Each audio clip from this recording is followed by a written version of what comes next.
嗯，那先跟大家问好。那我们今天呢要讲述的内容呢，就是之前讲到说5个10万加行。那上一堂呢已经讲了说如何做皈依以及如何做大礼拜。那今天要讲述的内容呢，就是曼达还有祈请。那我们在讲述说5个10万加行的时候呢，次序一般是说，第一个呢皈依，第二个礼拜，第三百字明，第四曼达，然后第五呢祈请，也就是念诵弥子玛。那今天最主要就是讲说如何供10万曼达，以及念诵10万弥子玛。那我们呢在讲述说为什么要供养曼达呢？最主要的依据呢，就是出自于《金光明正法经》。那在经里面呢，就讲到说，生于转轮圣王时，海洋所及大地处，珍宝遍满于四周，供养往昔诸佛陀。那除此之外呢，像是在曼陀罗经，还有像是密集根本序里面呢，都有清楚的讲述到要供养曼达。那曼达呢，又可以分为就是内外密真实意曼达这4种。那和我们最有关系呢，就也是我们现在要讲述呢，就是讲述到外曼达的部分。那我们一般呢，在做外曼达供养的时候呢，就是我们在上面就是会放供养堆嘛。那这个供养堆呢，它又分为就是有几种不同的分法。那像是依般若经来说的话呢，它把外曼达的供养堆呢，就是分为7堆。那7堆的供养呢，就是须弥山、四大洲、日月。所以须弥山加四大洲就5个，加上日月呢就是7堆。那这是般若经里面讲到的7堆供。那在10轮里面呢，10轮又在这7堆之上呢，又加上了罗喉，还有结火呢，就变成9堆的供养。那在密集根本序里面呢，它是讲到说须弥山、4大洲、8小洲、7正宝、大藏宝瓶、日月，所以加起来呢是23堆的供养。那也有在23堆供养之上呢，再加上黄金地基，还有铁围轮山，所以呢也有25堆的这种供养方式。那左根确接帕巴呢，它就是在之前我们所讲的密集根本序里面所讲的23堆的供养呢，然后再加上大日如来经里面所讲到的，就是美女等8种供养天女，然后还有4大洲主要的4种受用，然后加上花盖还有宝床呢，加起来总共是37堆的供养。那37堆供养呢，就是我们一般像是在说法之前供养曼达的时候，或者说我们一般在供曼达的时候，主要呢是供养37堆的这个供养。那如果说以我们要供养，就是要修10万曼达的话呢，那比如说以4座，一天也是修行4座，那在第一座的第一次供养的时候呢，供37堆曼达，那之后就是正行在供曼达的时候呢，就是以7堆供为主。那我们在供养曼达的时候呢，那我们的曼达盘呢，那它可以用各种材质，就是最好的话呢，那当然是用金或者是银所做的曼达盘。那如果说中等的呢，可以用像是黄铜或是红铜做的这种曼达盘。那也可以用呢，就是像木头或者说土做的这些曼达盘都是可以。那乃至于说像是石头呢，也是可以的。像以宗喀巴大师来说的话呢，宗喀巴大师在瓦嘎缺隆这个地方供曼达的时候呢，就是以石头呢作为曼达盘去做供养。那个遗迹呢，到现在还是看得到的。那至于说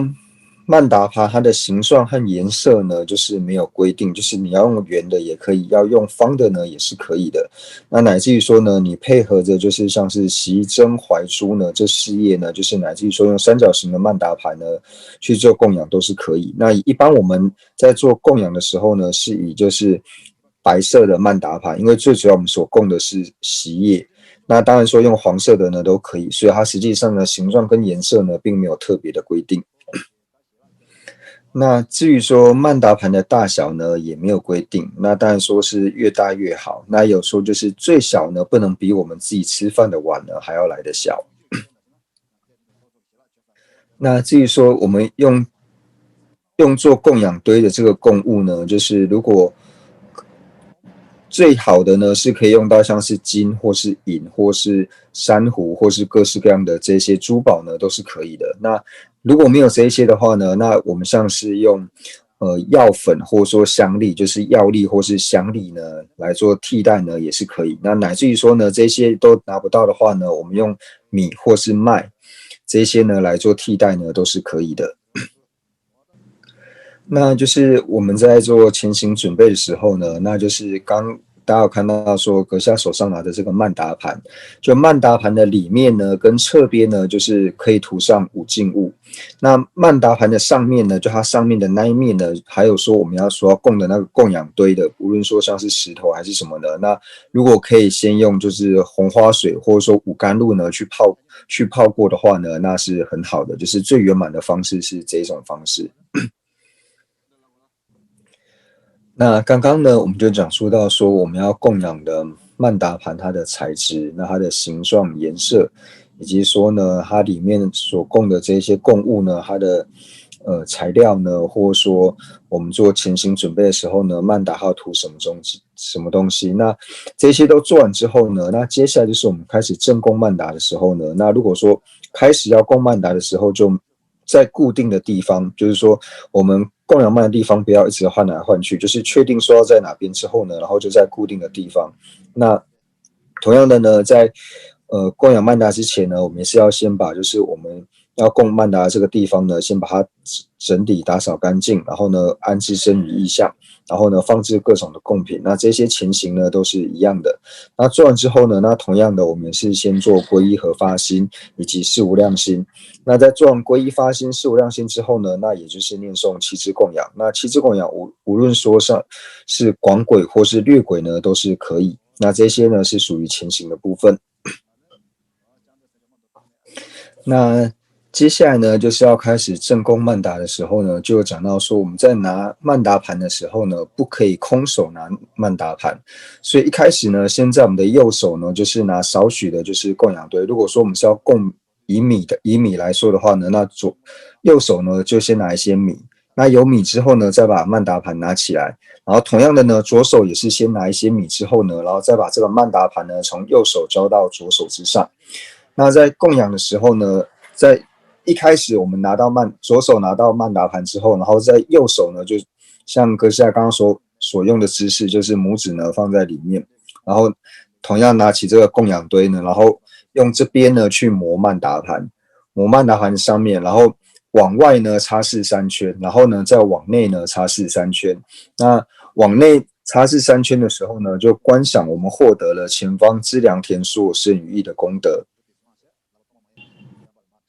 那所以呢，就是像刚所讲是呢，我们拿起曼达之后呢，先向外擦3圈，然后观想净除自他无始以来所积的罪障。那向内擦拭3圈的时候呢，就是观想获得资粮田生与义的功德。那接下来呢，就是我们讲到说，一开始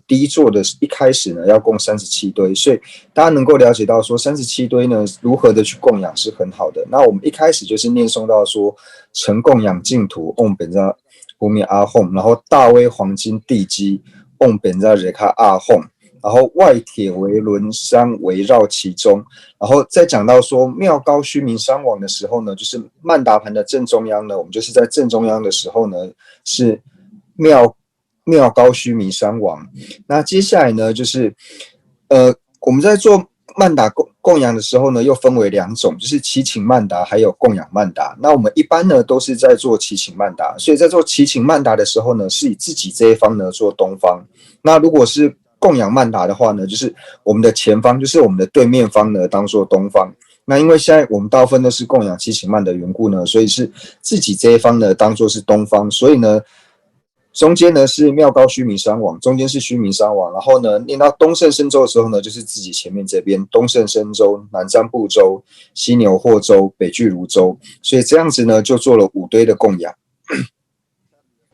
那供完须弥山王还有4大洲之后呢，就是5堆。那接下来呢就是供养8中州。那8中州呢，就是我们讲说我们前方这个是东胜身州，所以呢，东胜身州它旁边的2个中州呢，就是身州和胜身州，所以我们在念胜身州的时候，就是我们前面的这2边，就是左右2边，然后呢，南瞻部洲的然后南瞻部洲，念到南瞻部洲的时候呢，就是东胜身，申胜身州，然后猫中胜、猫牛州、产州胜、道行州，还有申部美及申部美对州，那就是在四大洲的旁边呢，它的左右两边呢，就是观赏就是八中洲的供养，所以现在呢，就是5堆的供养呢，加上八中洲呢，现在已经是13堆。那接下来就是我们以上供养了，就是须弥山、四大洲还有八中洲。那接下来呢，就是四大洲呢，它不供的这种受用。那就是我们前方是东方圣身洲嘛，所以它的不供的供物呢，就是真义众宝山，然后南瞻部洲是如意宝树。然后呢，西牛货洲是满愿宝牛，然后北俱泸州是天生香道会，所以就是在各个州上面呢安置它不供的这个受用。那这个时候呢，就是再加上4个呢，就是17堆。那供完这17堆之后呢，我们就把第2层的曼达盘呢放上去。那接下来呢，就是第2层呢，我们就是供养七正宝，还有就是大藏宝瓶。那就刚讲到说，就是我们的前方呢是东方，所以就是以我们前方呢作为东方之后呢，那你去想说顺时钟的方向就是东南西北，东南西北，所以呢，七正宝加上大藏宝瓶呢，它依次就是1、2、3、4，然后在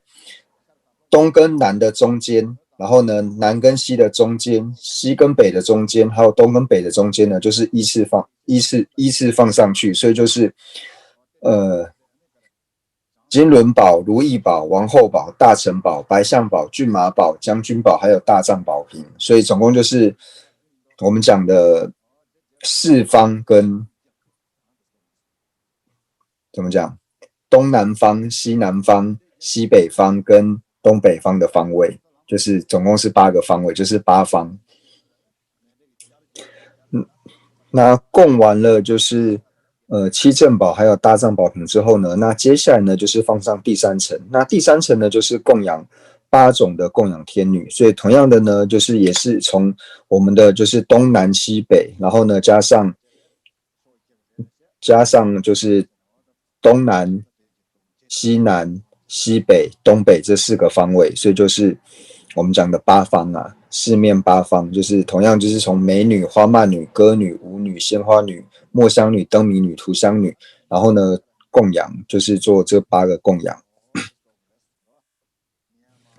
那现在呢，就是已经33堆。那最后面呢，就是日轮、月轮、真意宝伞，还有宝床。那日轮呢，就是在南方，就是在我们正前面的左手边。那月轮呢，就是在我们的右手边，就是在北方的位置。那真意宝伞呢，就是在我们的对面，就是西方的位置。那最后面一切制服十方一切宝床呢，它就是在我们的正前方。所以这样的总共就是37堆的供养。那这些都供完之后呢，然后再念到最后，就是以此清净田，一切人天乐意珍宝富饶真财圆满凝聚其中的时候呢，就是将最上面的那个如意宝呢，然后放在上面，然后放上去之后呢，同样就是我们2手呢，就是要有米，2手持米呢，然后把曼达盘呢放在心间呢，然后做供养。那如果说我们的心呢堪能的话呢，我们就可以观赏，就是有百千亿个四大洲呢，还有须弥山呢。然后我们在供养的时候呢，就是我们的曼达盘不变，那四大洲还有须弥山呢也不缩小，然后全部就安置在这个曼达盘之上呢去做供养。那这是最好的方式。那如果说我们的心没有办法供养这么多的须弥山还有四大洲的话呢，那最少呢也需要观赏1组的四大洲还有须弥山呢，然后呢去做供养。那可以这样做观想的话呢，是非常好的一件事。那我们在供养曼达盘的时候呢，就是可以观想，就是我们曼达盘上面所有的四大洲呢，还有须弥山呢，那全部呢都是如同净土一般。那同样呢，在里面所有的这些有情呢，它全部呢都是现起这种天人的，就是天子跟天女的这种相貌，然后以这种方式呢去做供养。那这样把这个曼达盘呢供养给就是前方资粮田或者说归敬的诸尊的时候呢，我们可以呢就是观想在每一个资粮田的本尊的前面，或是每一个归敬的这些主尊的前面呢，就是我和一切有情呢都是我和一一有情呢都是每一次都供养的，都拿着曼达盘呢，然后去做供养。然后如果能够做这种观想的话呢，就是我们可以观想的越多的话，那自然所积的福德呢就越多。那我们在供养的时候呢，要去思维到说，我为什么要供养曼达呢？我供养曼达的目的呢，就是为了一切有情的利益呢，所以我要证得佛果位，所以呢，以此目的呢去做供养。那接下来呢，就是想到说呢，因为最殊胜的福田呢，就是上师还有就是诸本尊的缘故，就是上师还有诸佛等，所以呢，我以殊胜的这种想呢，就是用最恭敬的心以及最敬信的心呢，恭敬以及信心呢去做供养，就是最强大的恭敬心呢来做供养。那观想呢，就是前面的这些上师还有资粮田的诸尊呢，他为了圆满就是所化即有情，也就是为了圆满我们的资粮的缘故呢，所以前方的资粮田诸尊呢，他欢喜的接受。那欢喜接受之后呢，他就从身上呢就是放出甘露光明。然后呢，融入到我们的心中，然后净除我和一切有情呢所有的恶恶业障碍，然后病还有灾，就是恶障病灾呢，全部都净除，然后增长我们的福寿功德，我们的福德还有寿命，还有所有的功德呢，都能够不断的增长，然后获得呢，就是佛陀，就是前面资粮田诸尊呢，所有一切三语意三门的一切的加持。那也就是在第一座的时候呢，我们就是完成上述所讲的这个一整个就是圆满的一个供养之后呢，那接下来就是我们开始累积次数的时候呢，那我们一般呢就是先念诵就是皈依发心偈，就是诸佛正法行胜三宝尊的，就是我们供完37堆曼达之后呢，我们要把这个曼达呢就是把它解除掉的时候呢，就是从上面的这个如意宝拿下来之后呢，然后每供养堆呢是要朝我们这个方向，就是把它撤下来，朝字方撤下来，就是为了获得加持缘故，所以把供养堆呢朝字方撤下来。那等到撤下来之后呢，就是我们开始做正行的，就是曼达的供养。那正行曼达供养的时候呢，就是配合皈依发心偈，然后在念诸佛正法行胜三宝尊这个偈颂的时候呢，那就是我们也像刚刚一样，把曼达的那个供养堆拿起来，然后呢，外三圈、内三圈，就是念皈依发心的时候呢，外三圈、内三圈，然后念完皈依发心之后呢，就是念妙香片图花善之大地，须弥四周日月所庄严，净如佛土，我乐尽供养，愿诸有情共享此净土。在念这个偈颂的时候呢，这个是七堆供，所以同样的呢，也是就是刚讲的，就是四方，然后呢，还有日月。就是中间，然后四方，然后日月，然后呢做这个七堆的供养，然后等到这个都做完之后呢，然后就是把它也是举到心间，然后念一当姑让那美真那嘎尼亚达亚美，然后这个呢就是一次，这样的次序呢就是一次。那所以呢，在我们正行供养的时候呢，那就看这一周的时间呢，我们能供多少次，那这就看每个人状况不一样，那就是看你可以供200次、300次，都是就是看个人的状况。那在每一座呢，就是要最后面要结束的时候呢，同样的我们也是供一次广曼达，就是37堆的曼达，然后呢做完之后呢，就是做发愿以及回向。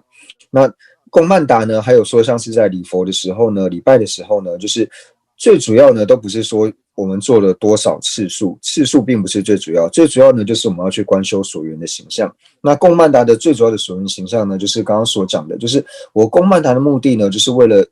利有情愿成佛，然后为此呢，我供曼达。那为什么要供养曼达呢？因为最殊胜的福田呢，就是上师还有诸佛。所以呢，我用我殊胜的想呢，就是以我最猛力的这种尽信心呢，然后去做供养。然后呢，就是我们供养曼达之后呢，就观想上师还有本尊呢，就是为了圆满我们的资粮，所以呢，他欢喜的接受我们的曼达，然后从身呢就是放出甘露的光明，然后净除呢我和一切有情所有的恶障病灾之后呢，然后增长我所有的福德、寿命以及功德，并且呢获得诸佛呢三密，也就是身语意呢一切的加持。那如果说我们供养曼达的时候呢，就是能够圆满，就是6度一起去做供养的方式呢，那这也是非常好的供养的方式。那如何呢？就是供养曼达呢，又具足6度呢？那我们就讲到说，一开始呢，我们在曼达上面呢，就是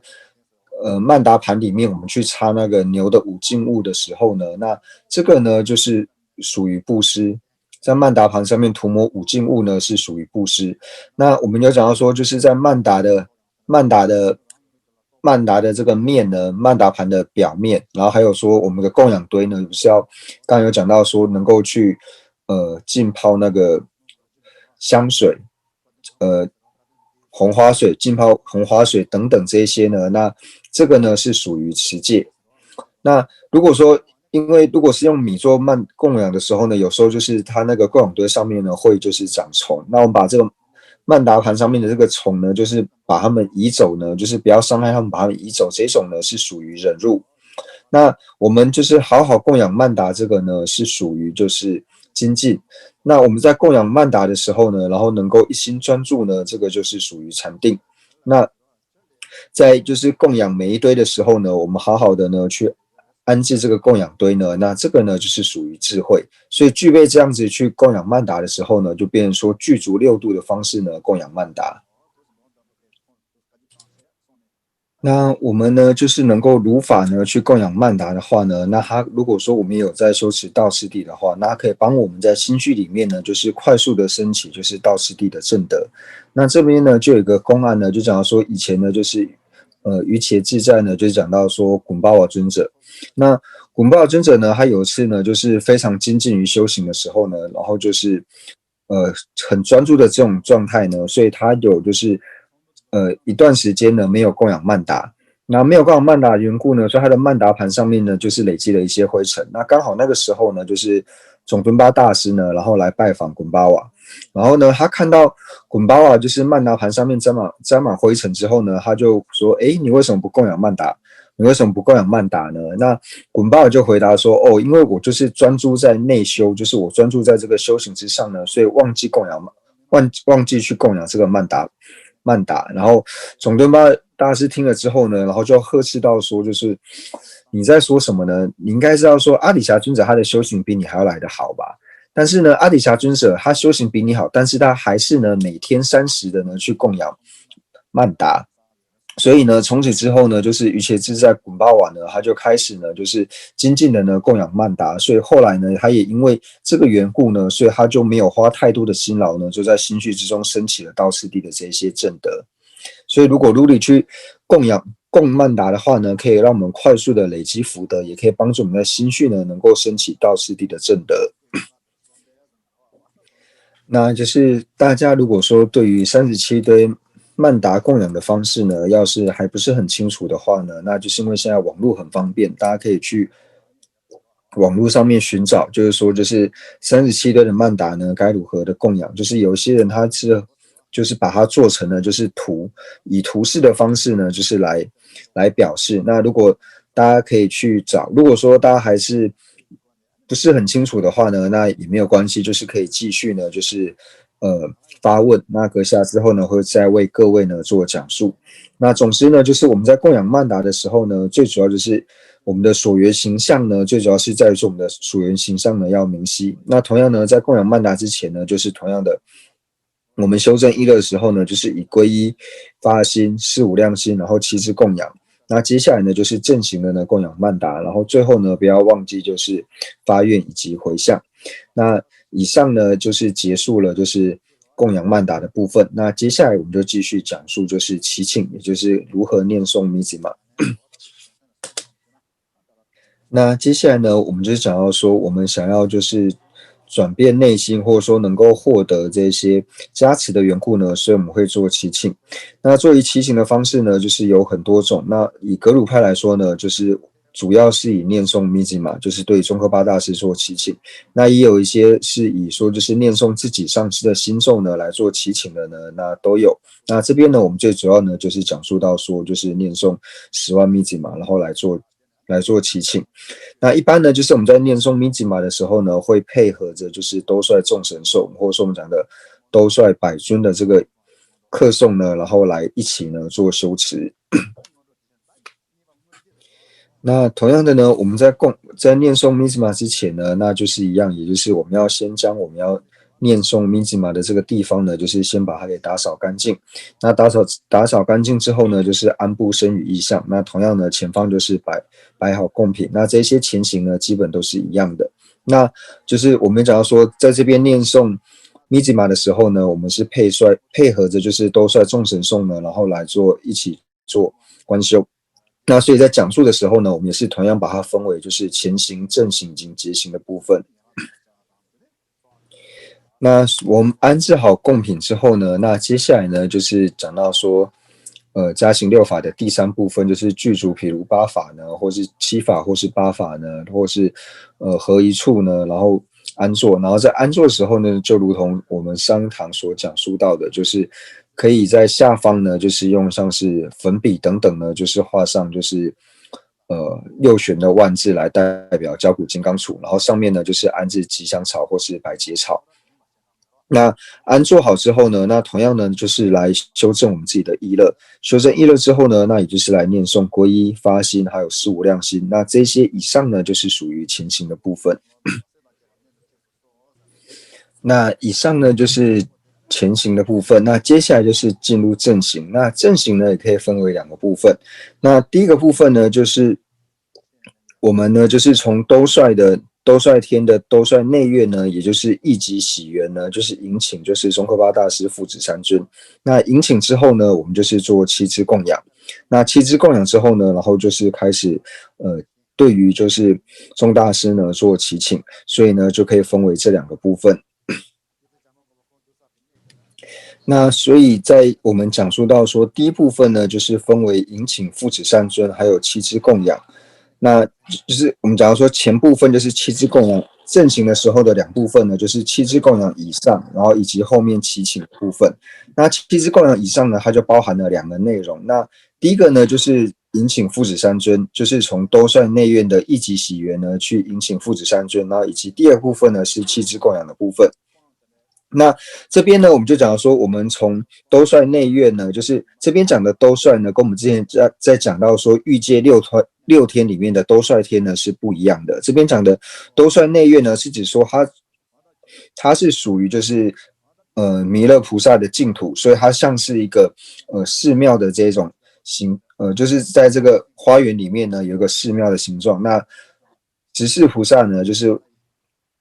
弥勒菩萨呢，他就安住在里面。那我们就从弥勒菩萨的心间呢，迎请宗喀巴大师。那这个呢，也就是我们在兜率众神颂里面的第一个偈颂呢，从于兜率天众依护心，涌出星落累累净白云，遍知法王妙慧贤善称，愿同法旨于此降来临。那就是这个偈颂的内容。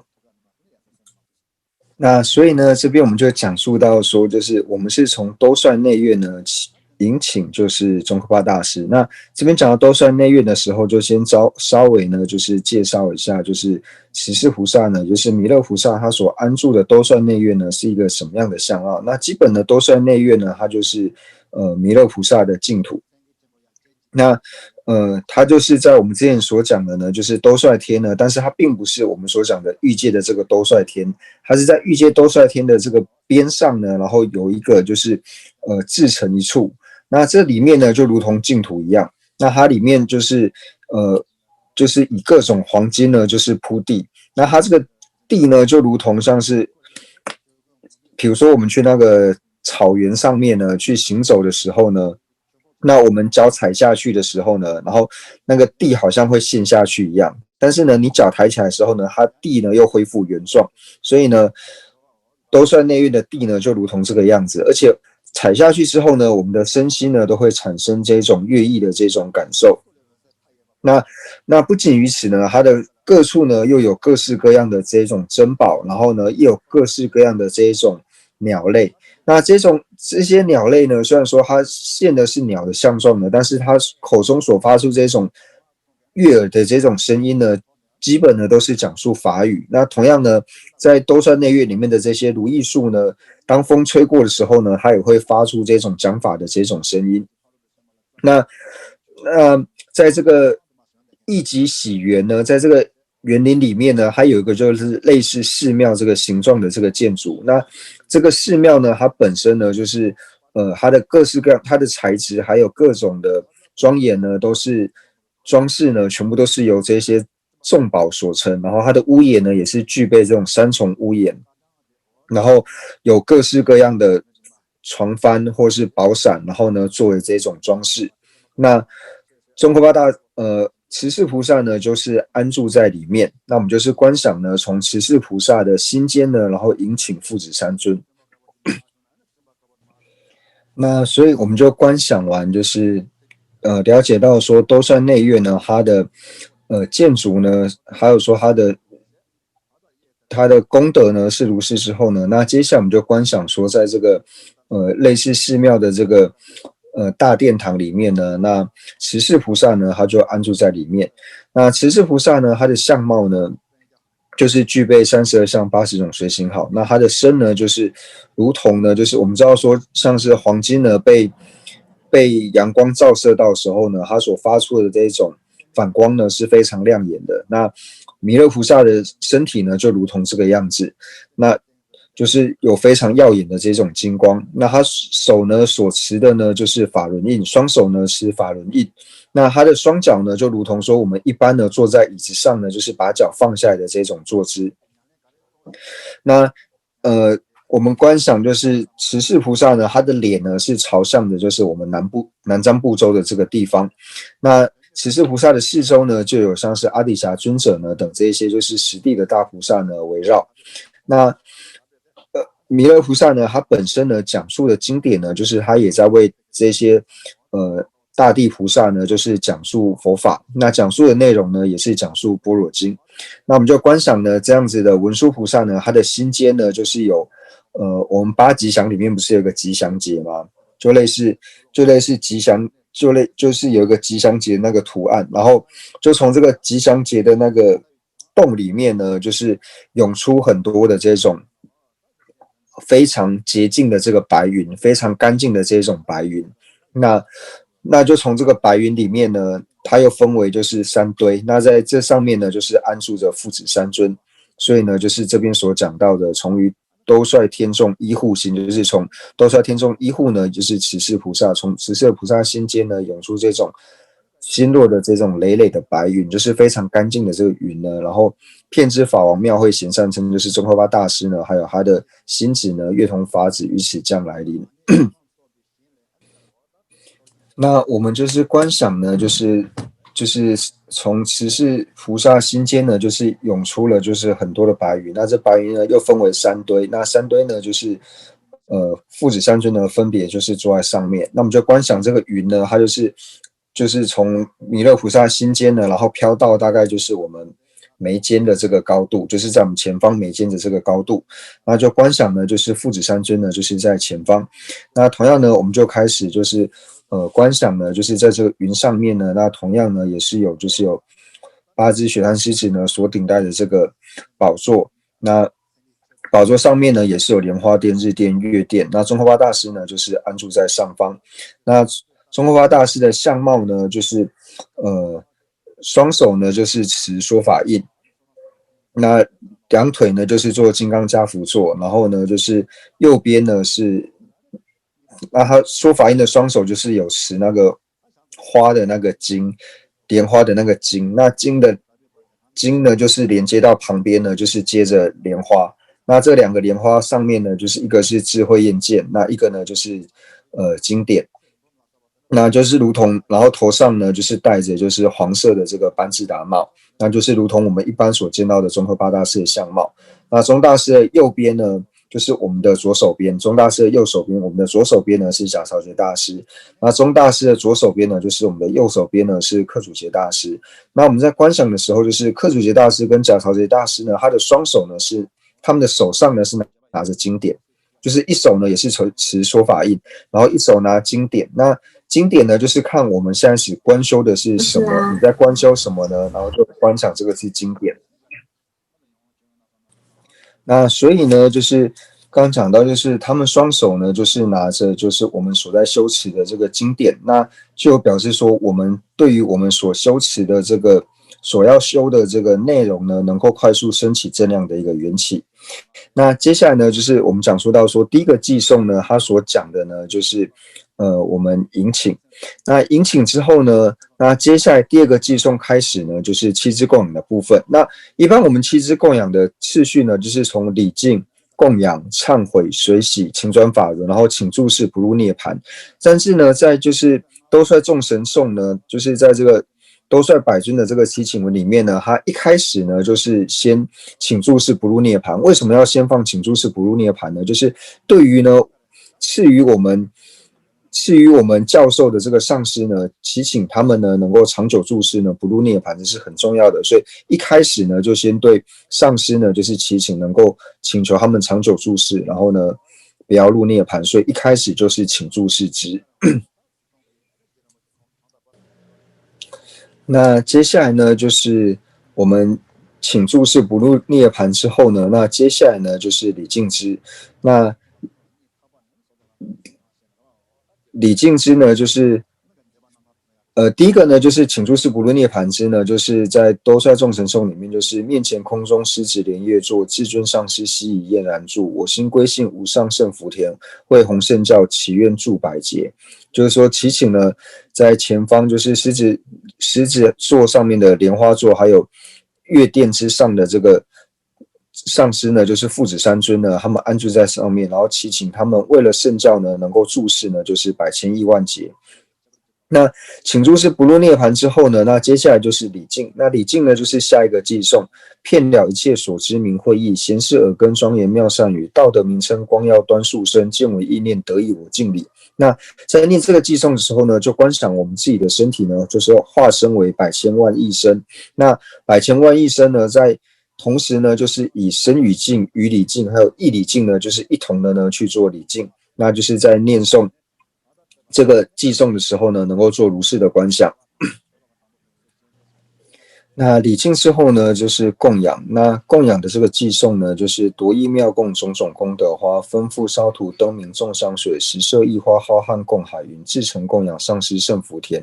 那这个呢，如果说我们可以做现前供养的话呢，那就是看我们有多少公物呢，然后同样呢，就是去做供养。那假使呢，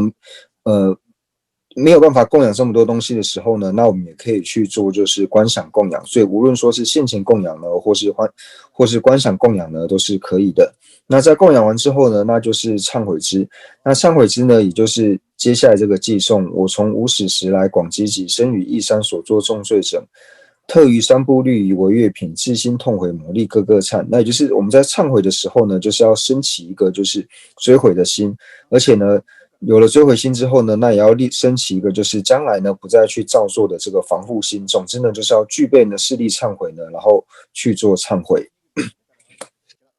那接下来呢，就是讲到说随喜。那随喜呢，也就是着事多闻，勤修恒精进，断除八风，暇满具大义，依护创修宏伟广大事。我等自诚身心做随喜。那最主要呢，就是随喜宗喀巴大师呢，他所创的这个传规，那也就是如同宗喀巴大师呢，他在他的正道歌里面呢，就是讲到说，初悟广大求多闻，中显经教皆教授，后今日夜遍熏修。那最主要呢，就是思维呢，宗喀巴大师呢，他立下了这样子的一个修学的一个次第，然后呢，由此而弘扬了殊胜的这个教法。所以呢，对于这样子的功德呢，我们自心的呢去做随喜。那随喜之后呢，接下来呢就是讲到呢就是转法轮之。那转法轮之呢，就是具得无上最胜诸师尊，法身虚空遍布悲智云，与此相应所化图众地，祈愿普降深广正法语。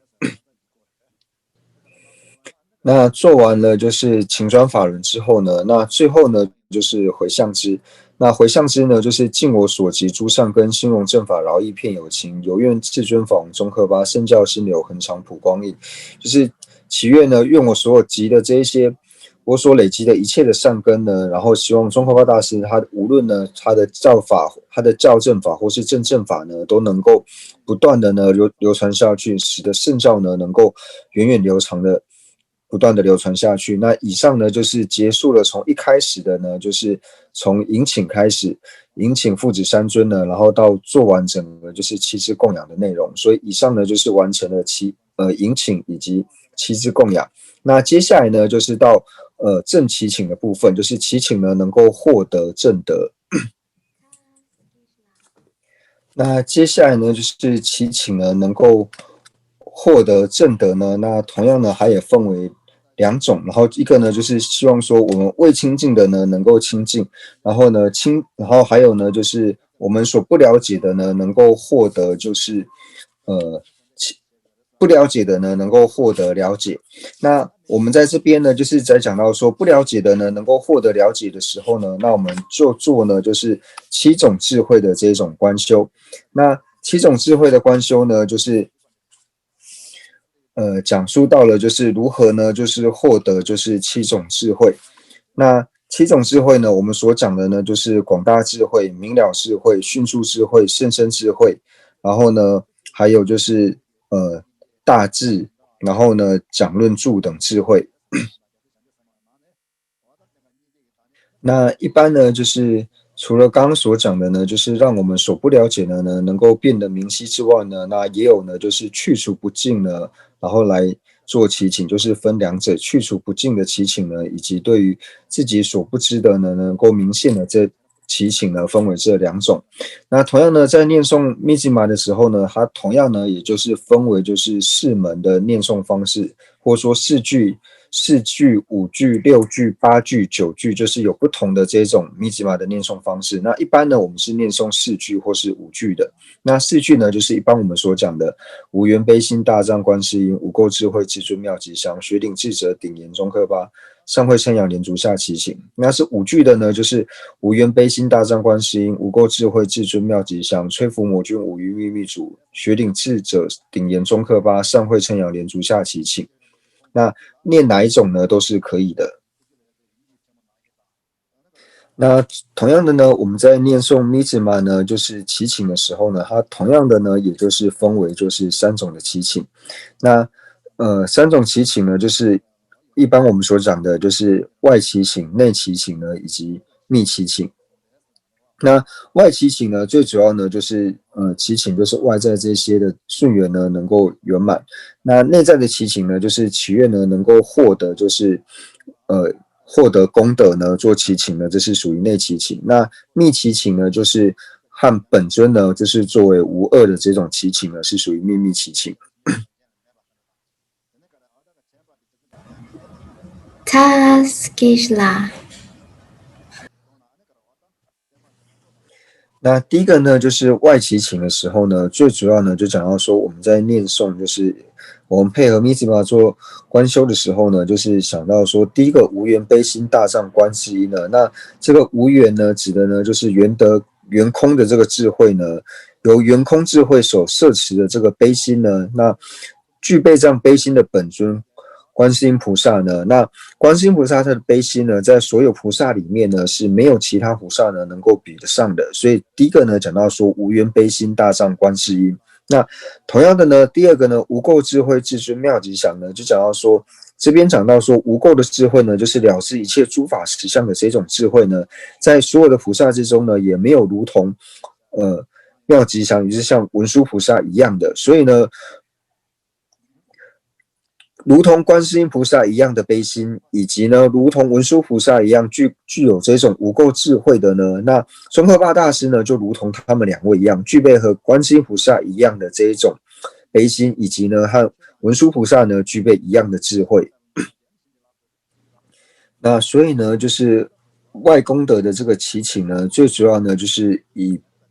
譬喻来说呢，就是在所有一切的菩萨里面呢，就是悲心呢没有比得上护主观音护主的。那同样呢，智慧里面呢，没有其他的菩萨的智慧呢，没有比得上文殊的。所以呢，就如同他们2位一样呢，在学领呢学域说的智者里面呢，那没有呢就是能够超胜于宗喀巴大师的。所以就是透由这个譬喻的方式呢，然后对宗大师呢来做祈请。那这是属于就是外在的祈请。那第二个呢，就是对于说内在功德的祈请。那内功德的祈请呢，就讲述到说无缘悲心大藏观世音呢，就提到说，宗喀巴大师的悲心呢，就如同像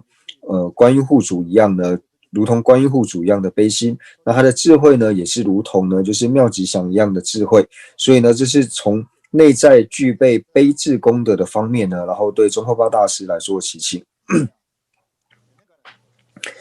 那所以呢，我们在讲说外祈请的时候呢，最主要呢就是了解到说宗喀巴大师他就是如同就是文殊，还有就是如同文殊，还有如同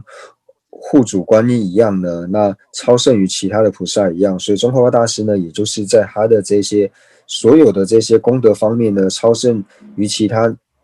学领智者的缘故呢，所以以此呢，就是至诚的呢，对宗喀巴大师呢做祈请，那也希望说呢，我的心绪呢能够具备如同和宗喀巴大师一样这样子的博学的这种功德。那从内在功德做祈请呢，那就是也是呢，就是了解了宗喀巴大师的内在的悲智的功德呢，是等同于观音护主以及文殊菩萨的缘故呢，所以我们祈愿呢，就是我们的心绪呢，也能够获得和宗喀巴大师呢，就是一样的悲心以及一样的智慧的功德。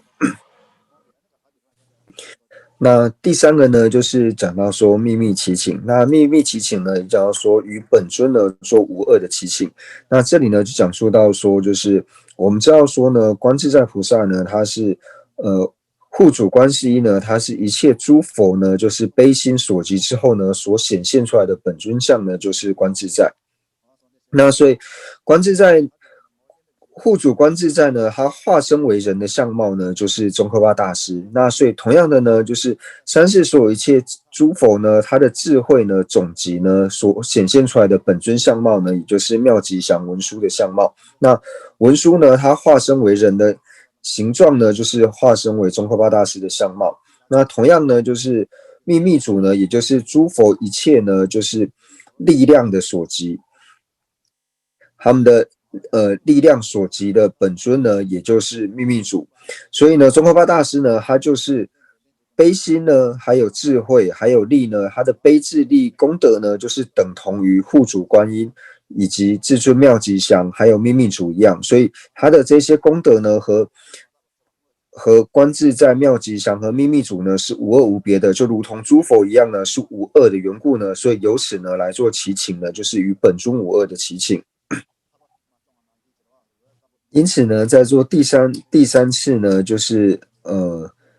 秘密祈请的时候呢，与本尊无二祈请的时候，就是祈愿呢，念诵密旨嘛，你的祈愿呢，我的心绪呢，能够快速的获得如同三护主一样悲智力的这种功德，能够在我心绪呢快速的升起。那接下来呢，就是讲到说，就是净除不净的部分，就是透由呢刚刚所讲的呢，就是内外密呢三种祈请之后呢，那透由这祈请的功德呢，那我们就观想前方的父子三尊呢，就是从心间呢就是放出白光，那这个白光呢，就是像吸管一样，就是它里面呢是中空的。那父子三尊的三道白光呢，就是到我顶门之上的时候呢，然后三道白光呢，就是汇成一条，然后从我的顶门呢进入。那白光进入顶门之后呢，我们就观想，就是父子三尊呢，就是从他的心间呢，就是幻化出了很多甘露的光明。那这个甘露光明呢，就从刚刚的这个三道白光呢，就是从我们的顶门而入，然后就是不断的涌入这种白色的甘露光明，然后呢，从我们的脚底呢到头顶呢，像满出来一样。那这甘露满出来之后呢，就如同我们在黑暗里面呢，就是点灯一样，然后我们全身呢就变得非常的洁净光明，就是因为是去除不净的缘故呢，所以我们的身呢就如同琉璃一般的清净。那以上呢就是结束了，就是去除不净的祈请。那接下来呢就是祈请呢能够对于说去除无明的这种祈请。那我们讲说净除无明的这种祈请呢，刚刚讲到就是说七种智慧。那在七种智慧里面呢，我们就以就是广大智慧呢来做代表。那广大智慧呢，它所观想的就是透由身的方面呢，然后来做祈请。那就如同刚刚一样呢，就是我们在念诵密集玛的时候呢，那也是观想就是父子三尊呢，就是从心间放光。那也是一样，不过呢，这次这个光的颜色呢，还有甘露呢，它是呈现就是红黄色的，这就是放红黄色的甘露以及红黄色的光明。那从我们顶轮进入之后呢，这个红黄色的甘露还有光明从我们顶轮进入之后呢，我们就是观想呢，就是甘露里面呢，它就是甘露里面就是有很多非常微小的这个红黄文书的形象呢在里面，然后一样呢，就是这些甘露光明充满我全身的时候呢，我的全身也充满了就是这种微小的这个红黄文书。那观想完这之后呢，就观想从我的心间呢就是放光，那放光呢去引请就是各式各样大小，就是有些是身相非常大的文殊菩萨，那有的是身相非常小的文殊菩萨，就引请各式各样的文殊菩萨呢。那引请之后，这些所有的文殊身呢，也是全部融入于自身。那自身呢，就是充满了各种的红黄色的光以及文殊的身，然后充满之后呢，它就净除了我所有的这种无明。那净除这个无明之后呢，能够获得就是能够自己呢透由智力去抉择，就是诸法呢，它所有的这种意趣的这种广大智慧，如同文殊一般。那这就是透由身呢，然后去做祈请，然后获得广大智慧的祈求方式。那今天呢，就是因为时间关系呢，我们就讲到这边，我们就先讲到说，就是在去除无明的时候呢，透由身的方式呢，然后如何获得广大智慧。那在之前呢，我们就讲述到说，我们在做密支玛的这个念诵之前呢，同样一开始呢，就是先皈依发心，然后事无量心，然后配合着兜率众神颂呢，从一开始到兜率内院呢，从持尊的心间呢引请，就是宗喀巴大师。那接下来呢，就是配合着兜率众神颂，然后念诵七支供养。那七支供养完之后呢，就是开始正念诵密支玛。那在念诵密支玛的时候呢，就讲到说透由就是外内密的三种祈请。那外内密的三种祈请之后呢，那就是净除不净的这一种净除不净的这一种观修方式。那净除不净的观修方式呢，就是观想父子三尊呢，就是从心间呢放出白光。那三道光明呢，在我的顶门呢融汇为一，然后就是从父子三尊的心间呢，然后就是放出白色的这种甘露，还有光明呢，然后充满我的全身，然后将我身体内所有的不净呢净除，就是如同像在黑暗里面呢，就是将灯呢点燃一般，那我的全身呢就变得清净光明。那这是净除不净的观修方式。那接下来呢，就是去除无明的观修方式。那去除无明的观修方式里面呢，我们第一个呢，就讲到说透由身呢去观修广大智慧。那第二个呢是透由语呢去观修明了智慧。那第三个呢是透由种子呢去观修迅速智慧。那第四个呢是透由法器呢去观修甚深智慧。那第五个呢透由经典呢去观想，就是讲说智慧。那第六个呢就是透由那个剑，就是宝剑所成的这个法轮呢，然后去观修就是论，就是讲说的这个智慧。那最后呢，著呢就是著作的智慧呢，就是观想透由就是经典还有宝剑呢去做这个著作的这种智慧。